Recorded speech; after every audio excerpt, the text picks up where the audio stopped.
Bueno, buenos días.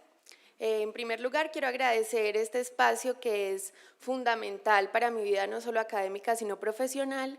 Y también no puedo dejar pasar agradecer a Elena Alvear, que la veo acá, quien fue paradójicamente la persona que me incentivó a pensar en el título, ¿sí?, de este evento, que es ¿cuáles son los desafíos en la teoría general de la propiedad en el marco de la justicia transicional?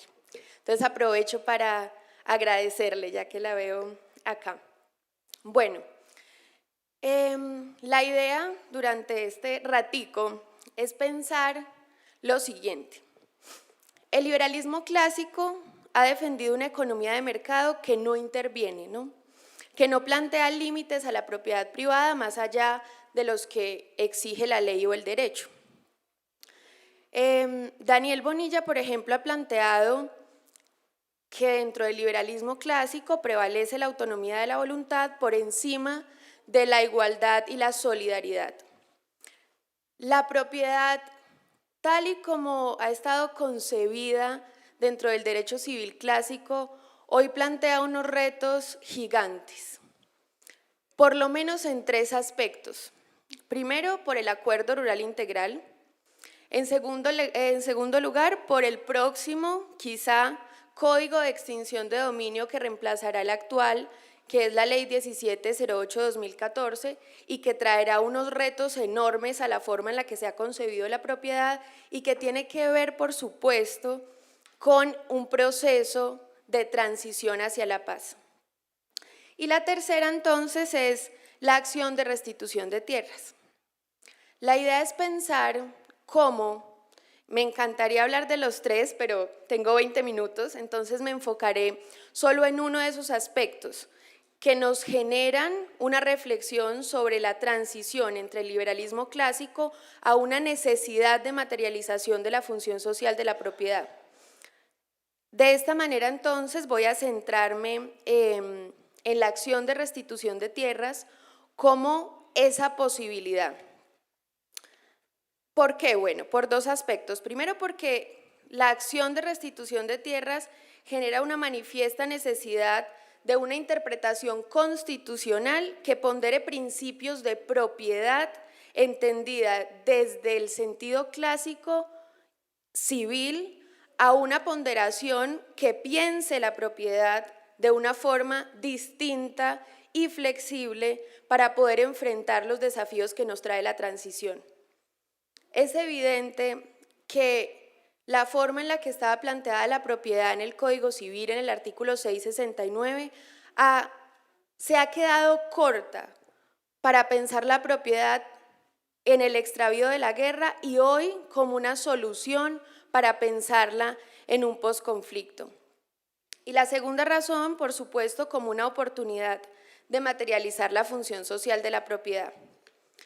Por lo anterior, entonces, voy a dividir mi intervención de la siguiente manera.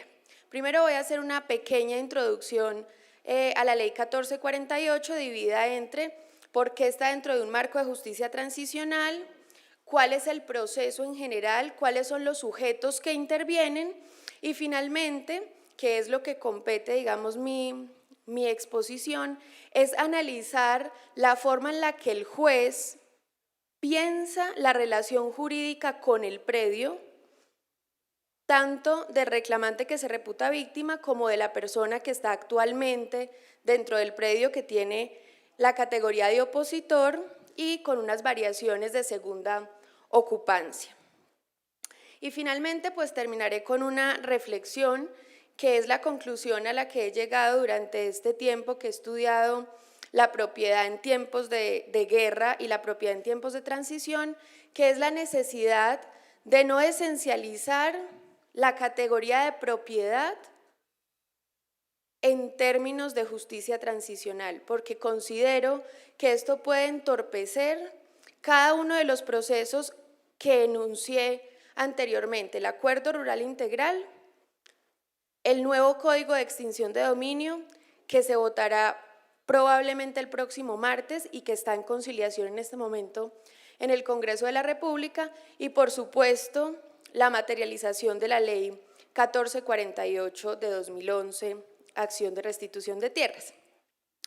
Bueno, la Ley 1448 entonces está dentro de un marco de justicia transicional, es decir, pretende generar procesos y políticas que nos ayuden a superar el extravío de la guerra y entonces poder cumplir con los parámetros generales de la acción de restitución, que son, por supuesto, reparar a la víctima y devolverle, restituirle el predio, es decir, su relación jurídica con el predio que perdió. De esta manera, el proceso de restitución de tierras es un proceso mixto, ¿sí? Tiene dos partes, una parte administrativa y una parte judicial. La parte administrativa está a cargo de la unidad de restitución de tierras y la parte judicial a cargo de los jueces de restitución de tierras y los tribunales de restitución de tierras. El proceso administrativo consiste en generar una entrevista, por llamarlo de alguna manera, al reclamante que se reputa víctima y así poder ver si cumple con los requisitos establecidos en la Ley 1448, en su artículo 3 y su artículo 75, que son esencialmente 4. Y me centraré entonces para pensar desde el liberalismo clásico a la necesidad de la función social de la propiedad en este marco, en uno de esos requisitos, que es la relación jurídica con el predio.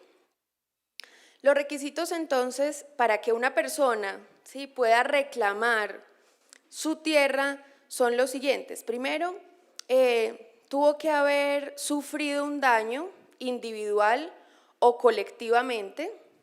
Ese daño tuvo que estar dentro del marco de una infracción al derecho internacional humanitario o al derecho internacional de los derechos humanos.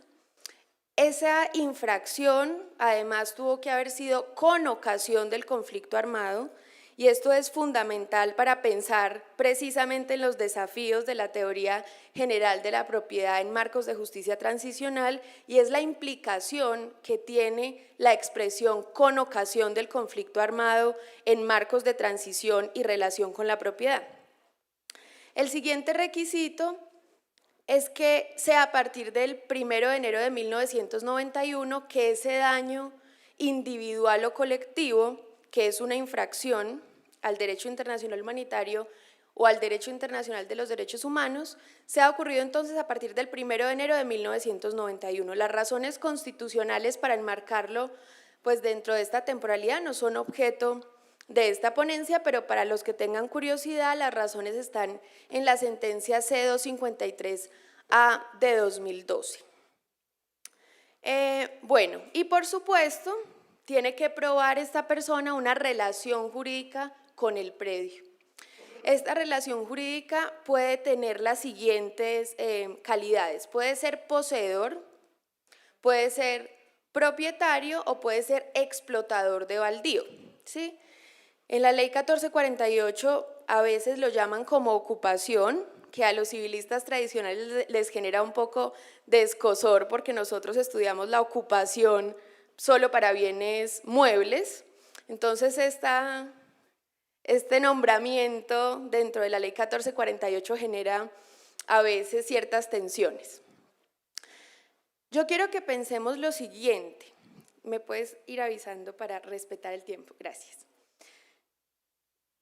Estamos pensando qué significa la propiedad hoy y cómo esa persona, por poner un ejemplo, porque aplica perfectamente a los objetivos que tiene el Acuerdo Rural Integral de redistribución, que no es el objetivo, por supuesto, de la Ley 1448, pero sí del Acuerdo Rural Integral, y así como las nuevas pretensiones del Código de Extinción de Dominio. La pregunta es: ¿yo cómo pienso la propiedad desde el derecho civil, como lo plantea el artículo 669 del mismo, con unos requisitos y unas categorías que no aplican a esta sociedad?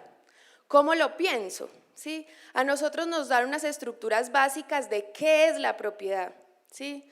Nos dicen que para adquirirla se necesita la teoría del título y el modo, que necesita una escritura pública, que esa escritura debe ser registrada. La pregunta es si todos estos requisitos pueden aplicar de la misma manera o con tal transparencia en la relación jurídica que tiene alguien en tiempos de guerra, ¿sí? Una guerra que lleva más de 60 años, y en tiempos de transición para probar su restitución. El catastro de este país está actualizado al 30%. Es decir, no tenemos ni idea qué pasa con el 70% de la propiedad, por ponerlo entre comillas, ¿no? Porque ni siquiera sabemos qué relación hay con la tierra, si es de propiedad, si es de posesión, si es de ocupación, entre comillas. ¿Cómo puedo pensar la propiedad con tal grado de informalidad? Que en estricto sentido pues no sería propiedad, ¿no? Si está dentro de la informalidad no lo sería. Entonces tenemos un catastro actualizado al 30%, desconocemos qué pasa con el 70% de la tierra en este país. Tenemos una acumulación de tierra que a mí me encantaría entender a profundidad cómo se da esta estadística si no sabemos quién es de qué, ¿sí?